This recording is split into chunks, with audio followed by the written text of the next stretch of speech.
This is what happened this week in Africa. In Ghana, the numbers keep getting better. Inflation collapsed from nearly 24% in 2024 to just 3.3%. The cedi strengthened 40% against the dollar in 2025 and has held. GDP has crossed the $100 billion threshold. And this week, the Ghana Stock Exchange was confirmed as Africa's best performing exchange for Q1 2026, with market capitalization breaking 300 billion Ghanaian cedis. The most dramatic economic rehabilitation of the continent is happening in Accra. In Côte d'Ivoire, a $344.5 million agro-industrial project officially launched this week, jointly financed by IFAD, the African Development Bank, and Italy's National Development Bank CDP.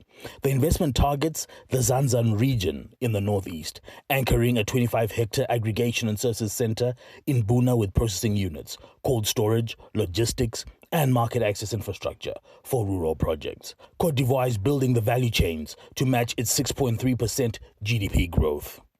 In Tanzania, a $3 billion 33-year deal with China's Hongwang Holding Group will transform 500 hectares at Bagamoyo into one of East Africa's largest industrial complexes. The park will host over 150 industries, from CNG truck assembly to motorcycle production and shipbuilding, and is projected to create more than 5,000 direct jobs, with an annual exports exceeding $19 billion. Tanzania just put Bagamoyo on the global manufacturing map.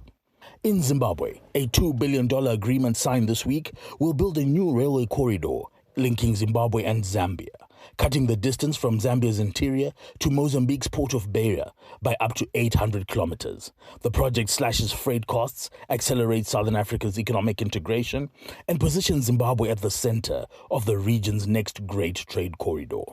This has been This Week in Africa, where Ghana's stock exchange has led the continent. Côte d'Ivoire launched a $344 million agro-hub. Tanzania broke ground on a $3 billion factory city. And Zimbabwe anchored Southern Africa's boldest trade corridor yet.